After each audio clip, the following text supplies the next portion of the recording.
If you'd like online business explained to you in a way that you can actually understand, go to latenightim.com/explain. It's completely free, and I made it just for you. Now, how about an episode? Episode 135. Late Night Internet Marketing. This week on the Late Night Internet Marketing Podcast, we talk all about how to do SEO for your Shopify store. I'm going to help you with your e-commerce free traffic, and you're going to love it. All this and more on the Late Night Internet Marketing Podcast. The Late Night Internet Marketing Podcast. You've been working for somebody else, but you want a business to run yourself. You want to know how to start and where to begin. Can you get out your comfort zone, my friend? Yes, you can do it right when it's late at night.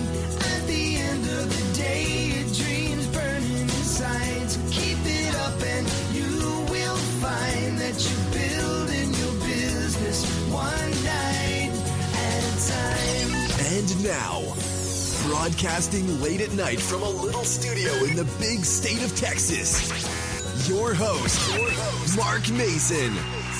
Hey, how are you today? My name is Mark Mason, and this is the Late Night Internet Marketing Podcast, where we help you build internet businesses one night at a time.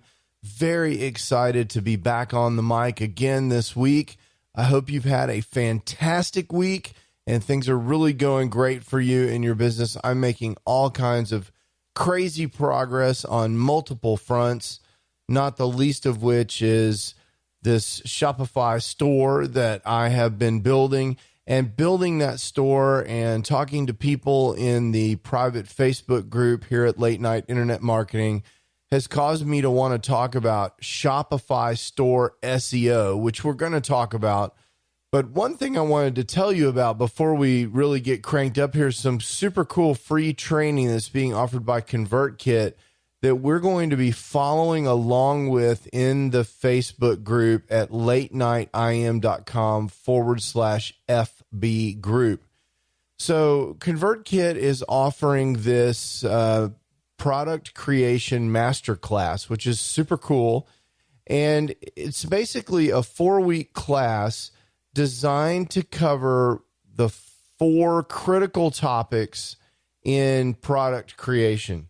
Now, I think a lot of you out there, for maybe some of you for a very long time, have been struggling to figure out exactly what it is that you're doing online, or have been dreaming of being in the situation where you had your own product. And one of the cool things about having your own digital product for sale online is that this is a kind of a low cost, high margin thing that you can do, a revenue stream that you can add to your business. And once you have a product for sale online, you can sell that product for forever, for as long as the information in the product is valid, as long as people are interested in it. You can spend the effort to create this product, and these things usually are very inexpensive to create. And that can provide a passive revenue stream in your business for years and years. In fact, most people know that's the way that Pat Flynn got started. You know, last month, Pat Flynn made $250,000 in a single month. He had some product launches in that, but he got started way back in the beginning selling an ebook and was making a few $1,000s a month at that time. So that can be you. There's no reason that you can't start a digital empire or grow your current digital empire with the creation of products. But to be honest, product creation often seems pretty overwhelming to most people. So the ConvertKit team, who their stated goal is to teach everyone everything that they know, which is pretty cool. I love that. That's kind of the way I roll around here, is having a 4-week masterclass that's completely free. Now, obviously, it's ConvertKit, so they're hoping that at the end of that masterclass, you'll want to get an account with ConvertKit. That's their angle on this thing. because you're going to need an email autoresponder, but there's no reason that you can't use your existing autoresponder or some other autoresponder for the kinds of things that they're going to teach in this class. So if you're interested in product creation, I encourage you to do two things in order to take advantage of this. One is to go sign up for the course. It starts in a little over 10 days. It's at latenightim.com/PCM. That's PCM for Product Creation Masterclass. And of course, there'll be a link to that in the show notes, but it's latenightim.com/PCM. That's going to get you access to the course, which in 5 weeks is going to cover product planning in week 1, product creation in week 2, product testing in week 3, and product launch in week 4. Now, depending on how long it takes for you to create your content and how big a course you're going to create, I think it's entirely possible that at the end of that 4 weeks, you could have a course for sale, because in the first week, they're going to help you decide what to create. I know that's a stumbling block for so many of us, understanding exactly what product you should be creating.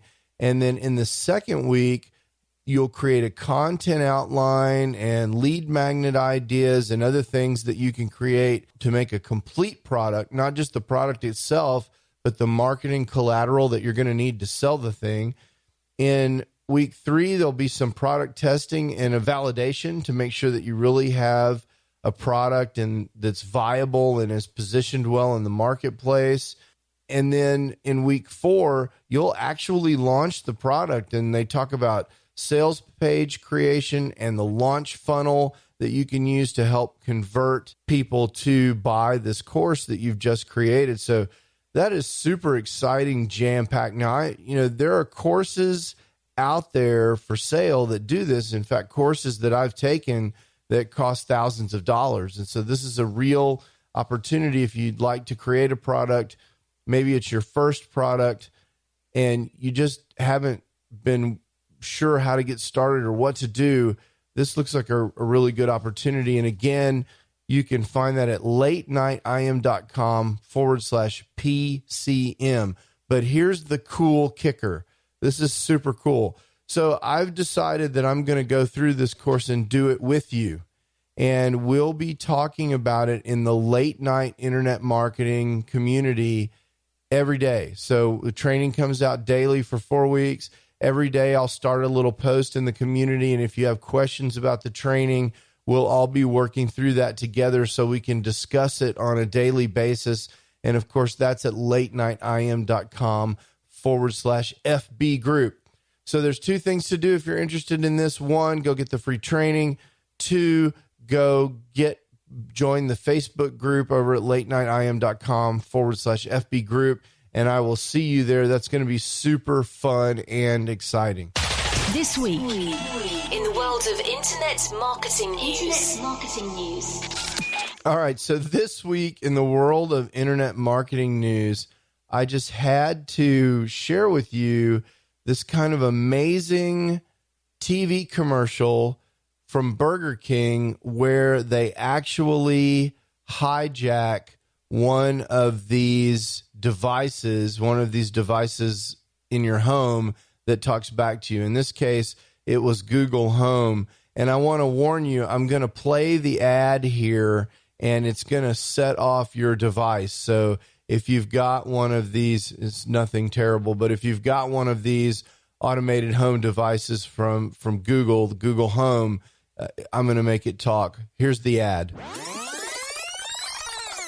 You're watching a 15-second Burger King ad, which is unfortunately not enough time to explain all the fresh ingredients in the Whopper sandwich. But I got an idea. Okay, Google, what is the Whopper burger? So that is so absolutely cool. And I thought, this is kind of a neat marketing thing that you can apply in your business. And I wanted to talk to you a little bit about that as a marketing tip based out of what's going on in the news. So obviously what Burger King has done here is they have tried to leverage the excitement around these devices like Google Home, and they've done something funny, which is kind of normally considered pretty annoying. They've set off a bunch of these devices to advertise their product for free, because basically what happened in homes all across the United States is that people with that device, that Google Home device, their device activated and the device read the Wikipedia page right there about the Burger King Whopper. Now, of course, as you may have imagined, the objective of this marketing campaign is probably not just to turn on a bunch of these Google Homes, but really what they're trying to do is get media coverage from the stunt. And that absolutely happened. There's no question about that. I'm talking about it on my podcast. There are over 100,000 views of the YouTube video, that 15-second YouTube video that I just played. People are talking about this on social media websites and search engine marketing websites and so forth. So it's, it's a very effective marketing campaign. But the thing that they did was they found one thing that was going on in the world, and they leveraged it in so that they could talk about their brand. Their brand is about hamburgers, but most people in the world aren't talking about hamburgers, but they are talking about these devices like Google Home and Amazon Echo and so forth. And so this kind of idea of leveraging one thing to cause buzz about something else that you're doing is a very powerful idea in marketing. And it's definitely something that you should always be thinking about, almost no matter what kind of website that you have. So I'll give you a couple of examples. A buddy of mine has a pharmacy website. I know that we've talked about this before. It's called helpfulpharmacist.com. Over at Helpful Pharmacist, every year there is an event in the pharmaceutical space where people, the FDA or whoever these people are, U.S. Food and Drug Administration, encourages people to turn in their expired prescriptions. And expired prescriptions create a problem for people in two ways. One, you don't want to have extra medicine lying around the house that people can get into, children or whatever, that can cause a problem. And two, as chemicals expire, they change. And, best case, those drugs may no longer be effective. Worst case, there might, be some other side effect. So the Food and Drug Administration wants you to get rid of that. So every year when that event is happening and people are the FDA is encouraging people to take their drugs into the drugstore or to special places where they can be disposed of, my buddy who runs Helpful Pharmacist will run an article about that, promote it in social media, and leverage that media event. That's a very direct example. Another really direct example is what I just did earlier in this podcast with this free training from ConvertKit. They're doing the training. I'm hopping on board. People are talking about it, and I'm being part of what's going on in the broader sense. Now, in my case, also, if there are some people that sign up for ConvertKit out of that, that's an affiliate opportunity for me as well. So that's win-win. So that's pretty cool. And I think a third really obvious example that you see all the time is people with holiday promotions. If there's a big holiday going on, you can take advantage of that holiday by tying that into your brand, having a Valentine's Day list or whatever. We could write an article for Valentine's Day that was the top 7 affiliate marketing tips for taking advantage of Valentine's Day. That would be one thing. Or the 7 funniest gifts that affiliate marketers give their spouses on Valentine's Day or something. We could come up with something to take advantage of the holiday to increase the chance that something will go viral, something will get noticed, and just leverage the buzz around what's going on out there in the world. Another good example is you can take advantage of popular products. So this Nintendo Switch is very popular. I could write an article about 7 ways that affiliates can promote the Nintendo Switch. And because there's so much buzz around the Switch, I think there's the opportunity for you to get more shares and more recognition when you're talking about something that's also popular in the media for some other reason. So that's something that I want you to consider, is to kind of go away this week and take a look at what's going on in the news.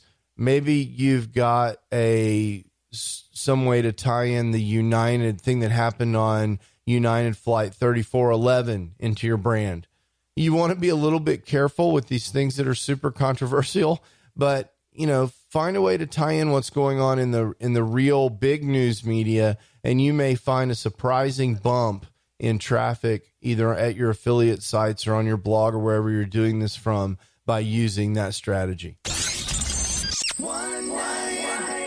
It's time to get to work building your internet business. One night at a time. One night at a time. All right, so my main topic this week is one that was suggested to me by one of you inside of the Late Night Internet Marketing Facebook group. I told the people that are hanging out with me there in the group that I was working on the content calendar for the Late Night Internet Marketing podcast, and I said, hey guys, what do you guys want to hear about? And Jose Maldonado came back. Hey, Jose, what's up, man? He came back and said, I'd love to know more about SEO for Shopify stores. And so I thought that was an absolutely fantastic topic for a podcast, because that's something that I know quite a bit about. And as you guys know, I'm currently building a Shopify store. All that work is going swimmingly well, and I'll have a nice update for you guys in a couple of weeks on what's going on with my e-commerce activities.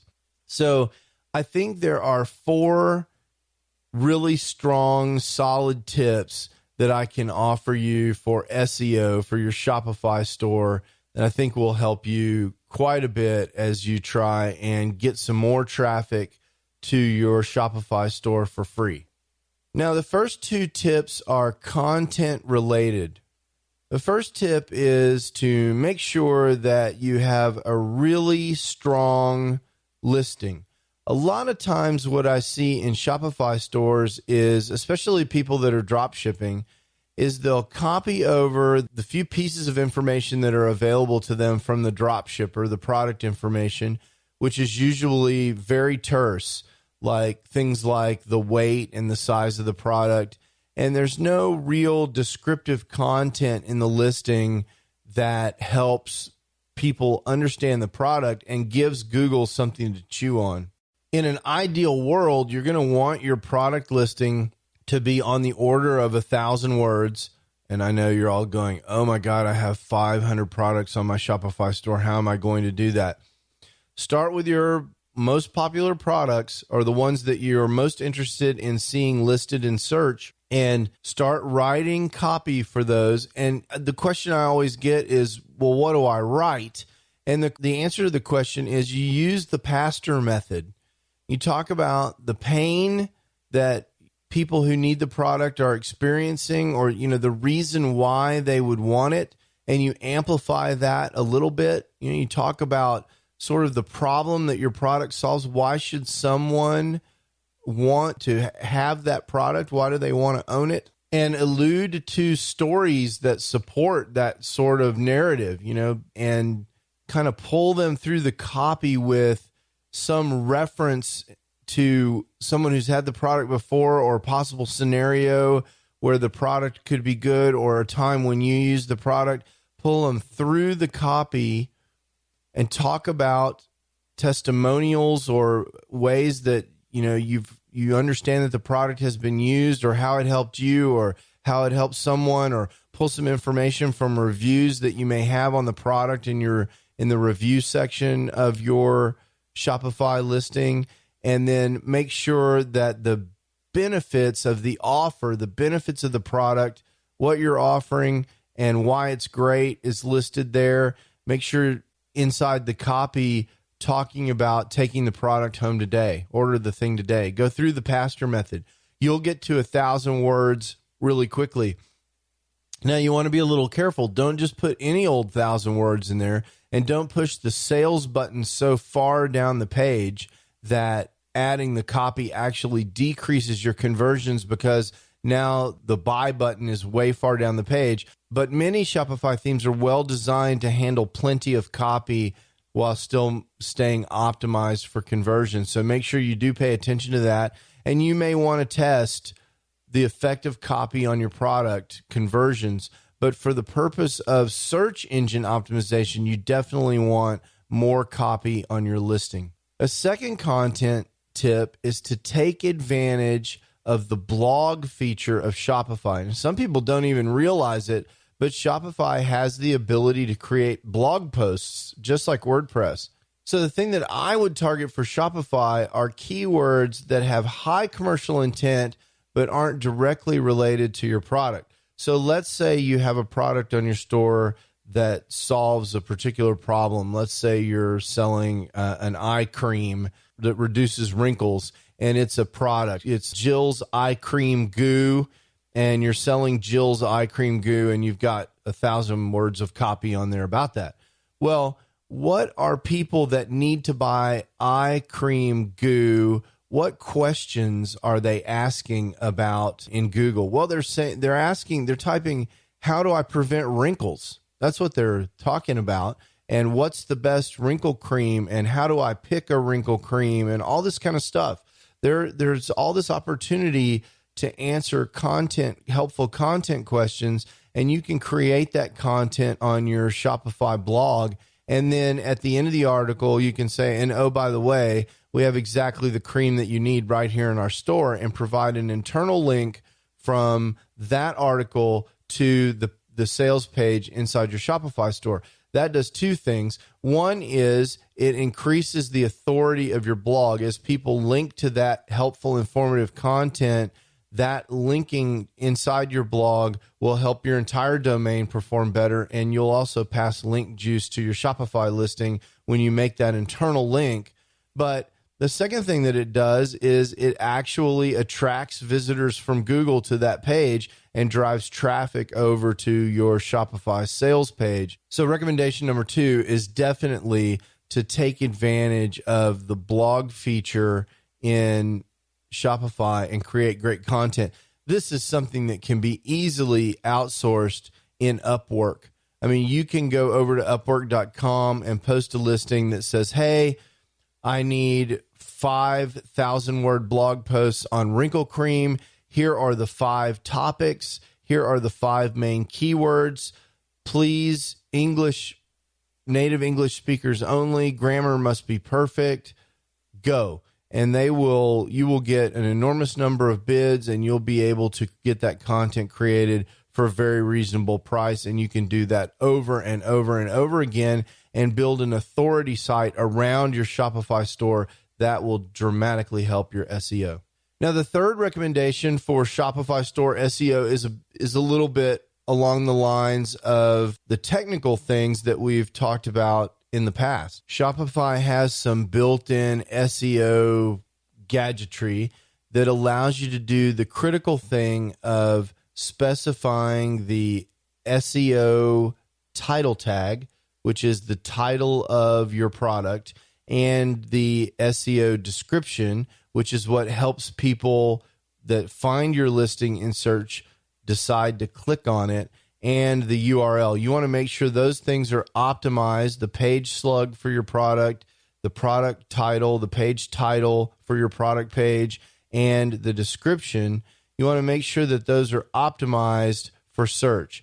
In the case of the product page title, the listing title that shows up in search, you're going to want to make sure that that contains the keywords that you're trying to rank for with your product.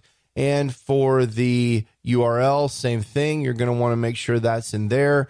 And for the description, you're going to want to use copywriting techniques to make that compelling. Give people a reason to click on that. People that are searching for your product are having to choose between a page full of listings on Google. That description is your chance to entice them to click, even if you're not the very top listing on the page, which with paid ads, you never will be. So you need to write a good description that helps people decide to click. And just straight out of the box, Shopify pulls out the first few hundred characters of your listing. And that may not be what you want at all. That may be the weight of the product, or, the fact that you're temporarily out of stock. You don't want that. What you want is some carefully crafted words that help people click and go to your store. And I think the fourth thing that you want for Shopify SEO are links back to your site, and particularly back to your products. I think one of the more effective things you can do to get a handle on this and how much it will help is to use a tool like Ahrefs to understand what your competition is doing. And a lot of times what you'll find, particularly for e-commerce, is that if you look at who's ranking, if you look at your ranking competition for the search term that you're trying to win, Bob's eye cream for wrinkles or whatever it is, or blue suede shoes or whatever it is that you happen to be selling on your e-commerce site, what you'll find is those product pages that you're competing with, they don't have a lot of links back to their pages either. And so this is great news for you in this day and age of Google search, because a few links back to your product page, a few quality links will go a long way. And typically, there's two really good places that you can get links. One is links that you leave around the internet in response to a question about your product area.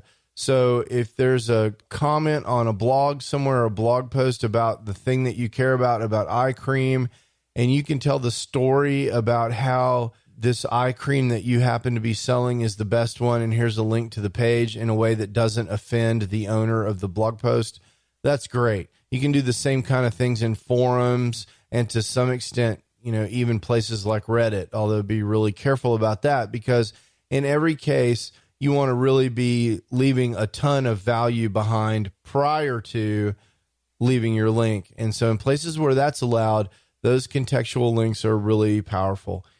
The other place, of course, is you can have blog posts that reference your product page inside the post with a link to your product page. Those are going to be harder to come by, but they're easily bought from reputable sources like The Hoth or PosiRank. And so I definitely recommend, if you're wanting to improve your SEO, take a look at building a few backlinks, understand where your competition is getting their links, check out those sources, leave comments and posts and forums, and go buy a few links if that makes sense for you, from reputable sources only, no blog networks, none of that kind of stuff, but people who are actually doing outreach like PosiRank and The Hoth, and that can make a super huge difference in your ranking results. Okay, that's it for this week in late night internet marketing land. I hope that you are having big plans for how you're going to take advantage of something that's going on in the media this week or this month. Maybe create a piece of content. Who knows? Maybe you'll get lucky and it'll go super viral. And if you've got a Shopify store or you're thinking about creating one, I hope these SEO tips are super helpful for you. And if that's not exactly you, pass this podcast along to someone who can use it. I really appreciate that. Sharing is caring. I love all the love you guys give me. And again, don't forget about this product masterclass that ConvertKit is teaching for free. It's a 4-week class. I think even if you don't create a product right now, it's going to be super helpful for you to go through over at latenightim.com/PCM for product creation masterclass. I'll have a link to that in the show notes. You'll be able to take advantage of that. Until next time, I am Mark Mason. This is Late Night Internet Marketing, and I hope you have an awesome week. Ciao. You can do it right when it's late at night. You've been listening to the Late Night Internet Marketing Podcast. Be sure to visit latenightpodcast.com today to leave feedback for Mark. Download special bonus content, access the show notes, and more. See you there. Until then, go and make some great progress on your internet business. One night at a time. One night at a time.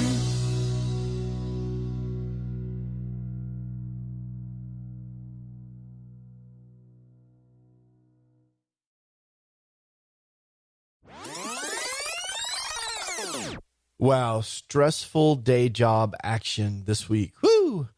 We, every year, and actually twice a year in my case, we are audited by an accrediting body that makes sure that the electronics that we make meet the standards of the automotive industry. My company takes this very seriously. We work very hard to be in compliance of this, but this is like a really, a lot of scrutiny that we're under. And fortunately, we're up to it, but it's still a lot of pressure. The auditors come in, to some extent, they're judged, at least my opinion is, they're judged by their accrediting body on whether or not they find things. They find things wrong, because really if they just come into a place and audit it and say, yep, everything looks great, thanks. That's I think that there are under some pressure to find stuff. If they're not finding anything, it suggests maybe they're not doing their job very well. So they dig into the details of all of our documentation and paperwork and stuff. We always do very, very well in these audits at my company, but it is, a lot of work and stress. And as a guy who's responsible for quality for a very large business inside the company, it always is a little stressful for me. So that's going to be over here very soon. And I'm very excited about that, because I can relax. We prepare for this. Well, we're always preparing for it, but we intensify our preparation immediately prior to the work, to the audit. And so I'm glad to have that behind me, so I can spend even more time on my Shopify store, which is, this has been such an interesting journey that I'm on, learning about Facebook ads. And I'll be sharing more about that with you guys in the coming weeks. Lately, the question has been about, how do you identify products that can be scaled to make hundreds or thousands of dollars a week inside your Shopify store? What ad metrics, Facebook ad metrics, do you look at to understand that? And that's been really fascinating, because that's something that is easy for me to understand, but something I've never spent any time learning about. And so that's been a lot of fun. Hope you guys are having an awesome week. Go get some work done. We'll talk about it next week. And if you want to hang out, come on over to the Facebook group. We're having a bunch of fun in there. LateNightIM.com/FB group, Facebook group. Thanks. Bye. Late Night Internet Marketing.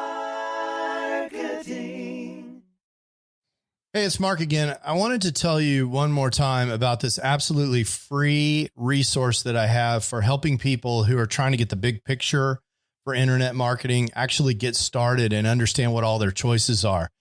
If that's not you, there's no more content. You can skip to the end. But if you're someone who came to this podcast because you're searching for how to get started online and you just can't cut through all the noise, I get it. That was me in 2007 when I was trying to get started. There were so many people throwing offers at me that I really couldn't even understand what all the different business models were. I couldn't understand how money moved around on the internet, and I couldn't really get a grip on what direction I wanted to go in so I could figure out how to move forward. I've created a free video resource for you just for that purpose at LateNightIM.com/explain. In several short videos, I just explained to you what internet marketing is all about and what online business is all about and the different options that you have for starting an online business. There's nothing to buy there. You just sign up for access and you get the videos just like that. So if that's interesting to you, or if you know someone who's in a same situation, send them that link, LateNightIM.com/explain. And let me know what you think. I'd love to hear what people are thinking that are in the exact same position that I was in more than a decade ago in 2007. In some ways, it seems like yesterday. And in some ways, it seems like an entire lifetime ago. Again, that's LateNightIM.com/explain. Late Night Internet Marketing.